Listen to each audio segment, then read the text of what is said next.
यदि आप अपने सपने को साकार नहीं करोगे तो अपने सपने को साकार करने के लिए कोई दूसरा आपको भाड़े पर रख लेगा। तो जुड़िए हमारे सर्वोदय ग्रुप यूट्यूब चैनल से। आप सभी प्यारे बच्चों का हमारे सर्वोदय ग्रुप यूट्यूब चैनल में स्वागत है। कई बच्चों के कमेंट आए थे, सर 11th का स्टार्ट करिए, 10th का स्टार्ट करिए। तो आज हम क्लास 11th केमिस्ट्री का फर्स्ट लेक्चर आपके सामने लेकर के आए हैं और फर्स्ट लेसन की शुरुआत करेंगे। एकदम बेसिक से उठाऊंगा, केमिस्ट्री को बखूबी समझ में आएगा। बस आज हमको एक दूसरे के साथ प्रॉमिस करना है कि हम एक दूसरे को 100% देंगे। तो स्टूडेंट्स, मैं तैयार हूँ 100% देने के लिए। बस मेरे साथ आप अपने आप को 100% देने के लिए तैयार कर लीजिए। एकदम परिभाषा वगैरह सारी चीज़ें पिछली वीडियो में आपको मिलेगी। पहले लेसन से मैं आज के लेक्चर को शुरू करता हूँ। आपका खूबसूरत सा लेक्चर है रसायन की मूलभूत अवधारणा। इस लेसन के फर्स्ट लेक्चर एकदम बेसिक से आपको शुरू किया जाएगा। ओके, तो आप हर वीडियो को देखिएगा। धीरे धीरे इसमें देखिए हम पढ़ेंगे द्रव्य का वर्गीकरण, रासायनिक संयोग का नियम, मोल कॉन्सेप्ट, और उस मोल को जब रासायनिक समीकरण से जोड़ेंगे तो एक बहुत खूबसूरत सी चीज़ निकल के आएगी जिसको हम कहते हैं रस समीकरण मिति। ओके, तो बहुत खूबसूरत सा, बहुत प्यारा सा लेक्चर है। आप मेरे साथ वीडियो में बने रहिए। ओके, देखिए क्लास 11th के बच्चों के लिए जो लेसन है मोल कॉन्सेप्ट, वह लेसन 11th के बच्चों के लिए कठिन भी है, समझना भी है और उनके लिए एक चुनौती भी है। तो मेरे साथ जुड़ जाइए और शुरुआत से ही लेक्चर को देखिए। कोई समस्या नहीं आने दूंगा, पक्का मक्खन बना के छोड़ूंगा। ठीक है, आइए स्टार्ट करते हैं आज की इस खूबसूरत सी शुरुआत द्रव्य से। 9th में आप इसके बारे में पढ़े होंगे और एक मेरा पीछे छोटा सा लेक्चर है जिसमें रसायन की डिफिनीशन बताई गई है, उसमें भी मैं द्रव्य को डिफाइन किया हूँ। ओके स्टूडेंट्स, द्रव्य को हमने परिभाषित किया है बहुत खूबसूरत तरीके से, क्योंकि केमिस्ट्री के सेंटर में ही है द्रव्य। उसमें द्रव्य के संगठन पढ़ते हैं, संरचना पढ़ते हैं, उसके द्वारा की जाने वाली रिएक्शंस पढ़ते हैं और उसका क्या उपयोग है। इन सारी चीज़ों का अध्ययन ही केमिस्ट्री होता है। तो आज हम बात करेंगे इसी द्रव्य के बारे में। देखो भाई, थोड़ा सा मैं आपको बताऊं, जो पूरा ब्रह्मांड है, ब्रह्मांड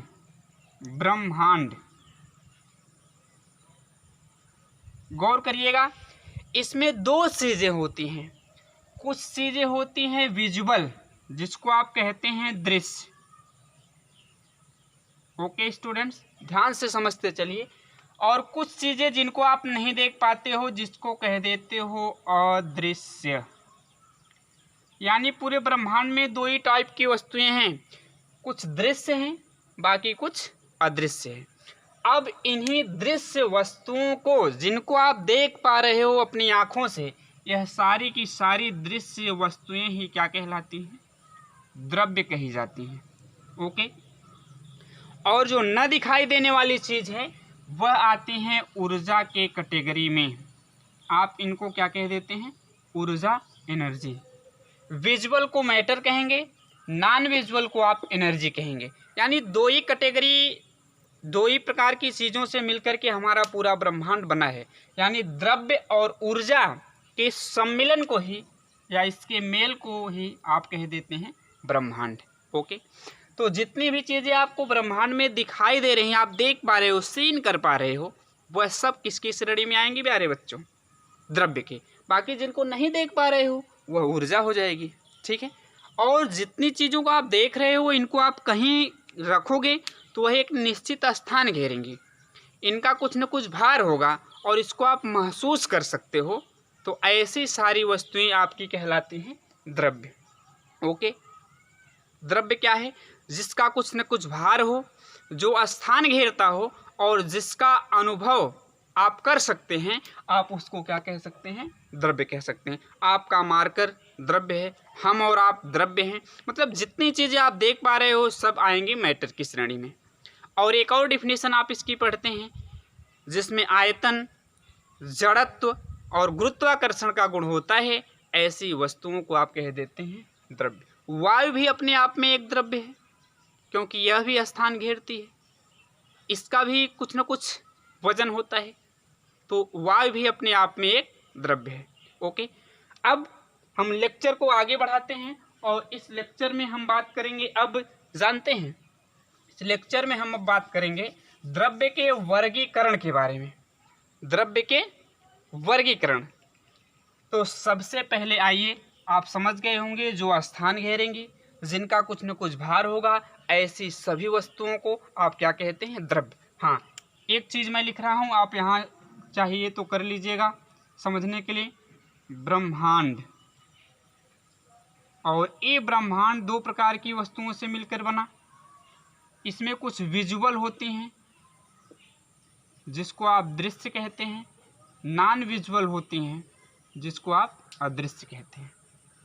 जो विजुअल चीज़ें हैं इन्हों को आप कह देते हैं जनाब मैटर। क्या कहते हैं? मैटर बोलते हैं, ठीक है, यानी द्रव्य। और इस टाइप को, यानी जो नॉन विजुअल होती हैं, इनको आप एनर्जी कह देते हो, जिसकी हिंदी होती है ऊर्जा। ऊर्जा, और ये क्या है? द्रव्य। और द्रव्य और ऊर्जा से ही मिलकर के बना होता है हमारा ब्रह्मांड, ठीक है। द्रव्य और ऊर्जा से मिलकर के ही बना होता है ब्रह्मांड। ओके, अब इसके क्लासिफिकेशन को आगे बढ़ाते हैं। बहुत अच्छा सा लेक्चर है, प्यारा सा लेक्चर है, आसान है, समझिएगा, पीछे के क्लास में आप पढ़े भी हैं। द्रव्य को दो तरीकों से बांटा गया है।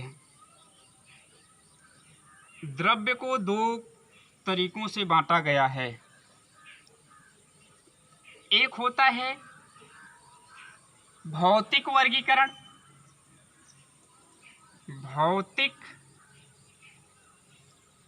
वर्गीकरण, फिजिकल क्लासिफिकेशन।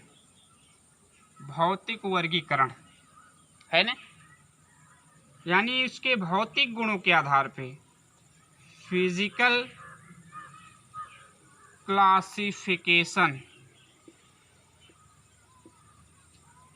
और दूसरा जो है वह रासायनिक वर्गीकरण। दूसरा आपका जो है रासायनिक वर्गीकरण।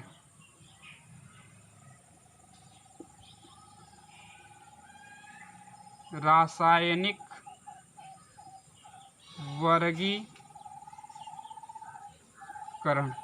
इसकी अंग्रेजी है केमिकल क्लासिफिकेशन। केमिकल क्लासिफिकेशन, रासायनिक वर्गीकरण। ओके, अब इस भौतिक वर्गीकरण में आप समझते हैं कि इसको तीन कैटेगरी में बांटा गया है, यानी तीन अवस्थाएं जिनको आप भौतिक अवस्था बोलते हैं। और वह तीन भौतिक अवस्थाएं, पहली तो ठोस, इसकी अंग्रेजी सॉलिड। दूसरा द्रव, इसकी अंग्रेजी लिक्विड।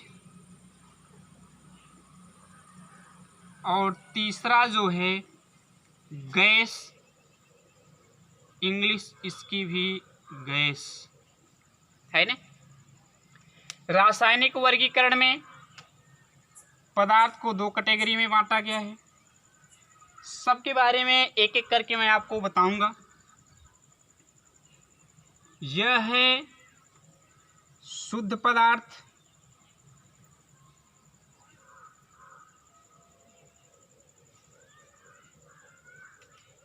अंग्रेजी है प्योर सबस्टेंस।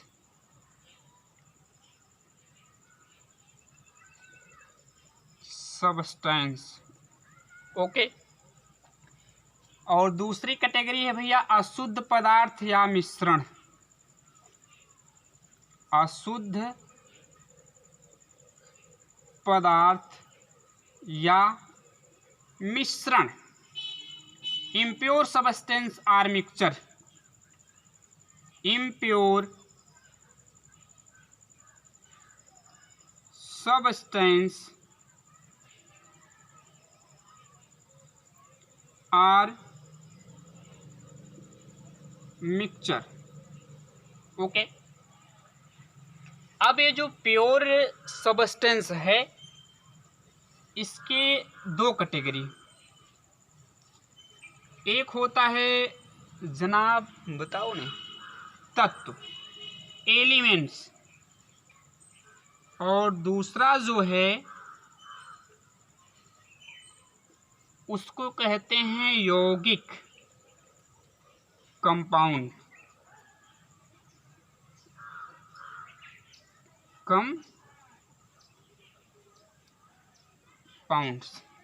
ओके, और अशुद्ध पदार्थ या मिश्रण जो है इसको बांट देते हैं दो भागों में, एक होता है समांगी मिश्रण,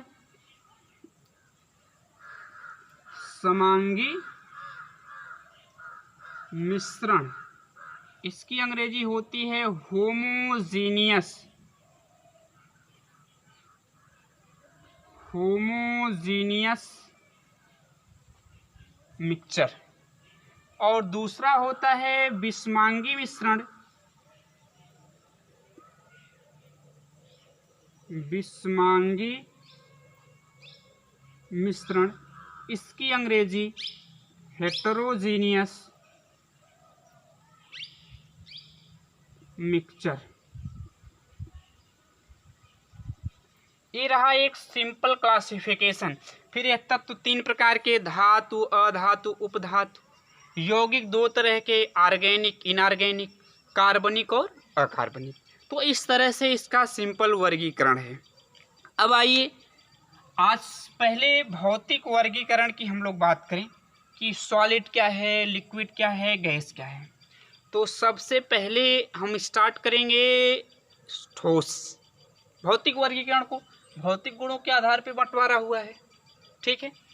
आइए, आप बहुत छोटी कक्षाओं से पढ़ते हैं कि ठोस के जो कण होते हैं यह बहुत पास पास होते हैं, इनके बीच अंतराणविक स्थान भाई बहुत कम होता है।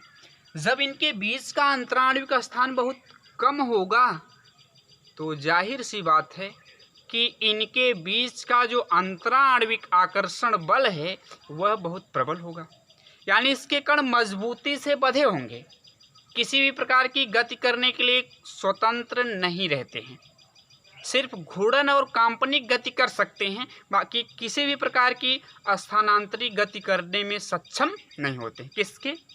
ठोस के मॉलिक्यूल्स। ओके, अब इनके बीच अंतराणविक आकर्षण बल प्रबल होगा तो आप जानते हैं कि इसका जो आयतन होगा, आयतन वह निश्चित होता है। क्या रहता है भाई? निश्चित। और इनका आकार भी क्या होता है? आयतन और आकार दोनों निश्चित रहता है, डेफिनिट।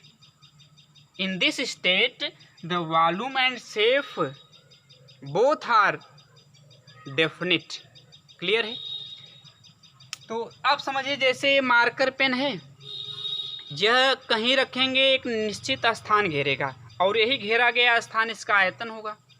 इसको मैं यहाँ पे रखूँ तब भी उतना स्थान घेरेगा, आप अपने घर पे रखो तब भी उतना ही स्थान घेरेगा जितना यहाँ घेरा है। कहीं पर भी रखिए उतना स्थान घेरेगा, तो आयतन इसका निश्चित है।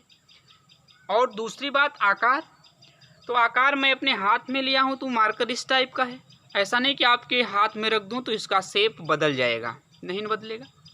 तो इसका आयतन भी निश्चित है और आकार भी निश्चित है। किस अवस्था में? ठोस अवस्था में। ओके, बात समझ गए होंगे। एकदम पिछली क्लास से ही बेस लेक्चर है, समझते चलिए। अब दूसरी अवस्था है, इस अवस्था को कहते हैं द्रव। और इसमें देख लिए भाई, देख लियो आप, आज अपन को हम समझा के ही रहेंगे। इसमें थोड़ा सा अणु जो होते हैं दूर दूर होते हैं, यानी दूरी ज़्यादा रहती है ठोस की अपेक्षा।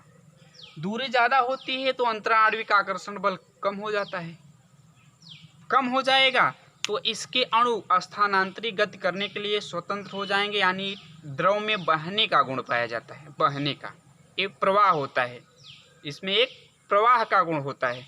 ओके, तो इसका जो आयतन है भाई, आयतन तो निश्चित होगा,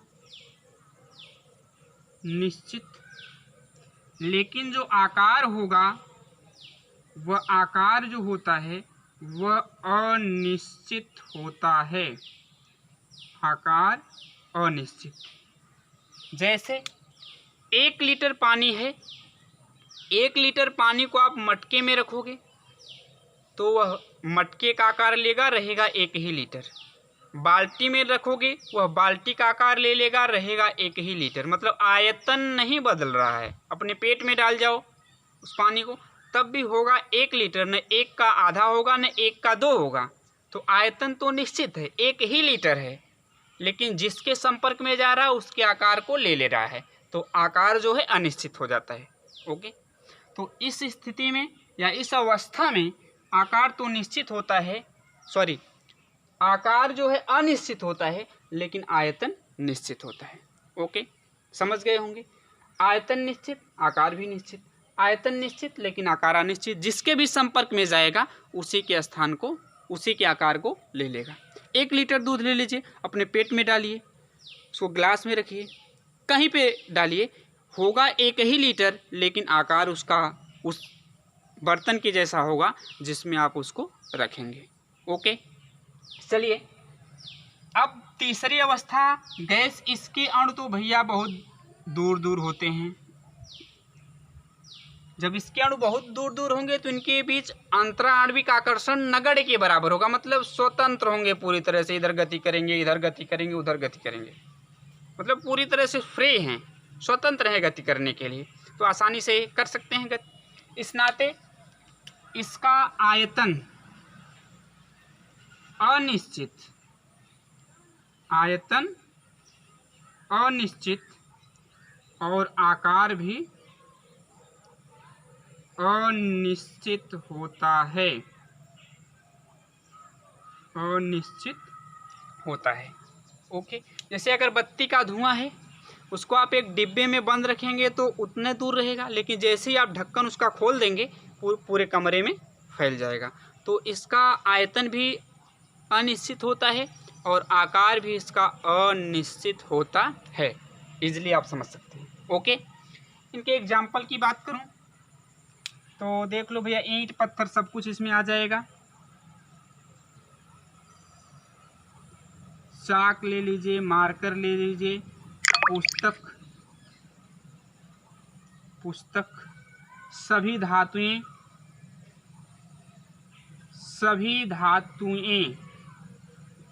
यचजी मतलब पारा को छोड़कर,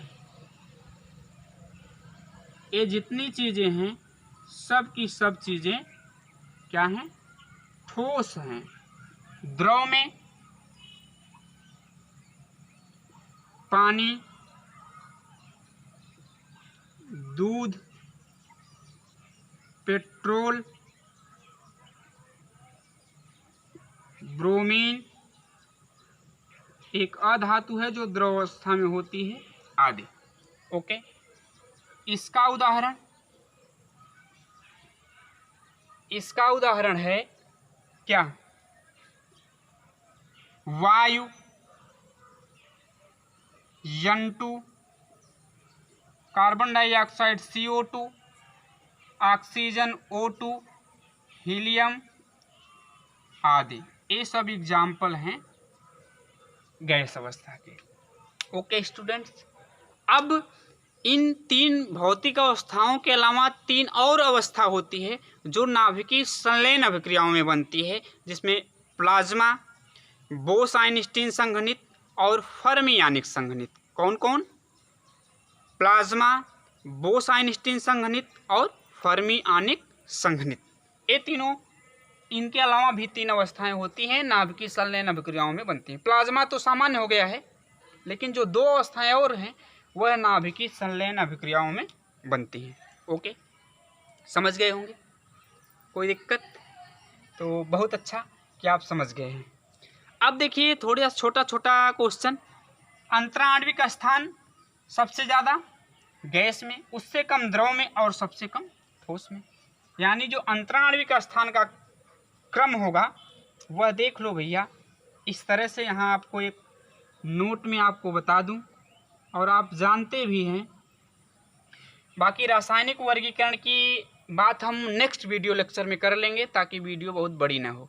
ओके, इसमें और कुछ चीज़ें आपको बताना है अभी तो वीडियो लंबी हो जाएगी। नोट में देखो ठोस, द्रव और गैस, ये 3 भौतिक अवस्थाएं हैं। इसमें ये देखो सबसे कम अंतराण्विक स्थान ठोस में, उससे ज़्यादा द्रव में और सबसे ज़्यादा गैस में। यानी यह अंतराण्विक स्थान का बढ़ता क्रम है। आणविक स्थान का बढ़ता क्रम। ओके, तो अंतराण्विक स्थान बढ़ेगा तो आकर्षण कम होगा, तो ये हो जाएगा अंतराण्विक आकर्षण बल का, अंतराण्विक आकर्षण बल का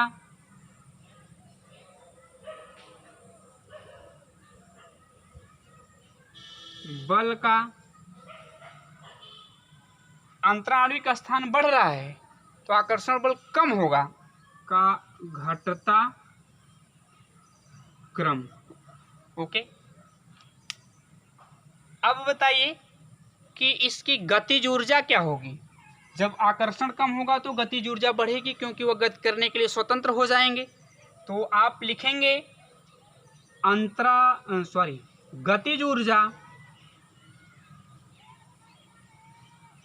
गतिज ऊर्जा का बढ़ता क्रम। और जाहिर सी बात है गतिज ऊर्जा बढ़ेगी तो स्थितिज ऊर्जा कम होगी, स्थितिज ऊर्जा का घटता क्रम होगा। और एक और इम्पोर्टेंट चीज कि ये घनत्व का भी जो है घनत्व का घटता क्रम, क्योंकि जब अणु पास पास होंगे तो एकांक आयतन में ज़्यादा अणु रहेंगे। जब एकांक आयतन में ज़्यादा अणु रहेंगे तो आप जानते हैं उसका घनत्व ज़्यादा होगा। अरे भाई, एकांक आयतन में उपस्थित द्रव्यमान ही घनत्व कहलाता है। तो अणु जब पास पास होंगे, पास पास नज़दीक नज़दीक रहेंगे तो एकांक आयतन में ज़्यादा अणु रहेंगे और ज़्यादा अणुओं का द्रव्यमान भी तो ज़्यादा होगा। तो ठोस अवस्था में अणु पास पास, तो एकांक आयतन में ज़्यादा अणु तो उनका द्रव्यमान ज़्यादा, तो सबसे ज़्यादा घनत्व ठोस का, उससे कम द्रव का और सबसे कम घनत्व होता है गैस का। ओके, समझ गए। तो ये सिंपल सा एक वर्गीकरण रहा, इसको कर लीजिए शॉर्ट स्क्रीन। उसके बाद नेक्स्ट वीडियो लेक्चर में हम करेंगे बात रासायनिक वर्गीकरण की। शॉर्ट स्क्रीन करिए बच्चों।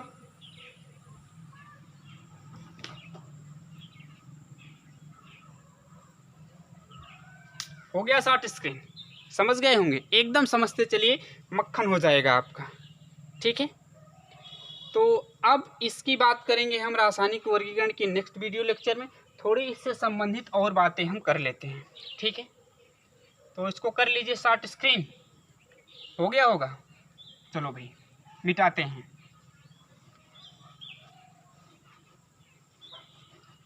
मिटाने के बाद तब आपसे कुछ अच्छी अच्छी बातें करने वाले हैं और वह अच्छी बातें भूलना ना। ठीक है, अब आपसे बात होगी अवस्था परिवर्तन की। ये भी आप 9th सेम में पढ़े हैं। थोड़ा सा ब्रीफ आपको इंट्रोड्यूस करा दिया जा रहा है।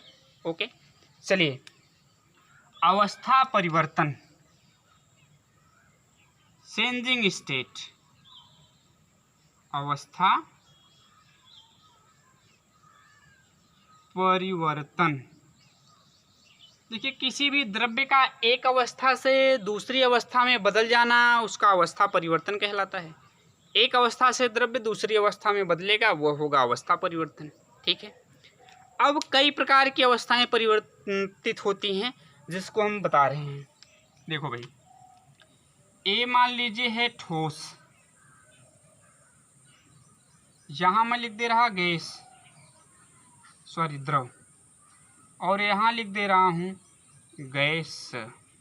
ठीक है, आप जानते हैं जब ठोस को आप गर्म करते हैं तो ठोस को गर्म करने पर उनके अणुओं के बीच की दूरी बढ़ने लगती है, और बढ़ने लगती है तो वह धीरे धीरे उनके बीच का आकर्षण कम होने लगता है, और वह द्रव धीरे धीरे ठोस द्रव में बदलने लगता है।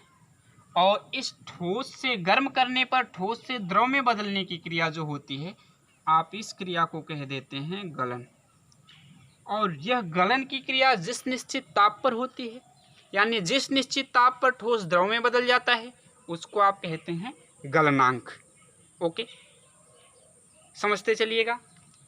इसी का उल्टा जब आप इसको ठंडा कर देते हैं तो ठंडा करने पर द्रव के अणु जो होते हैं, इसको ठंडा करते हैं तो उसके अणु पास पास आने लगते हैं, और जब उसके अणु पास पास आएंगे जनाब, तो सीधी सी बात है कि वह अब धीरे धीरे ठोस अवस्था में बदलने लगते हैं। तो द्रव से ठोस अवस्था में बदलने की क्रिया हिमीकरण, और यह क्रिया जिस निश्चित ताप पर होती है आप उसको कहते हैं हिमांक। क्या कहते हैं? यह जिस ताप पर होती है गलन की क्रिया, उसको कह देते हैं गलनांक, और हिमांक की क्रिया जिस निश्चित ताप पर हिमीकरण की होती है उसे हिमांक कहते हैं। अब द्रव को जब आप गर्म करते हैं तो यह गैस में बदलता है, उसके अणु और दूर दूर होने लगते हैं। तो द्रव से गैस में बदलने की क्रिया जो होती है उसको आप कहते हैं वाष्पीकरण। वाष्पीकरण, वेपोराइजेशन, वाष्पीकरण है ना।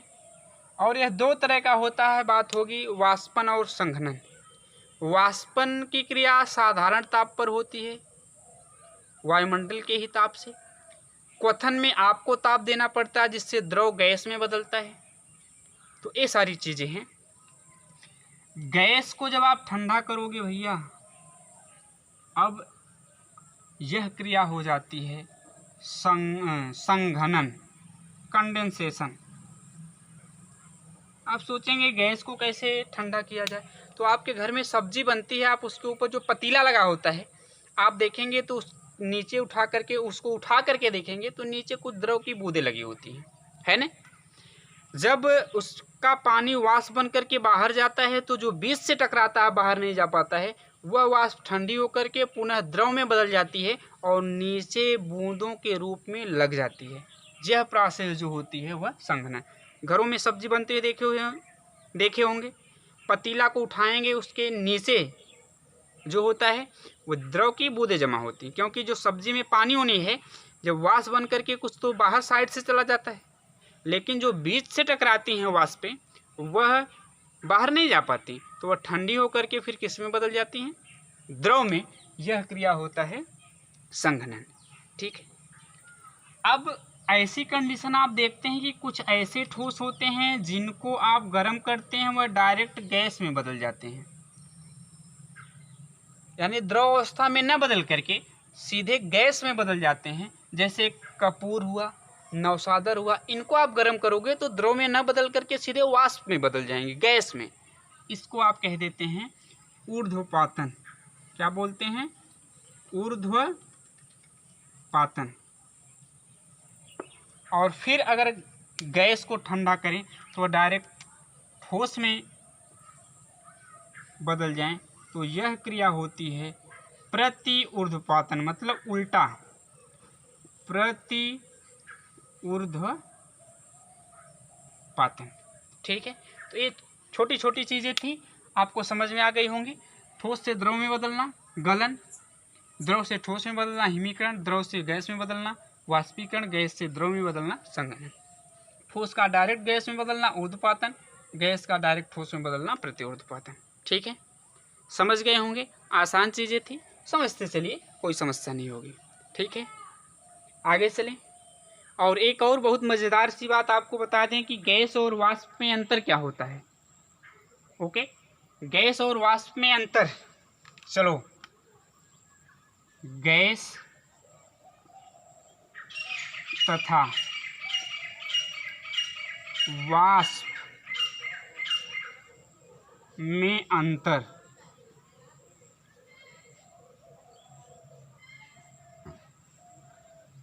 ठीक है। देखो मान लीजिए कि आप दो पदार्थ हैं, एक का नाम ए है, दूसरे का नाम बी है, ठीक है। सामान्य ताप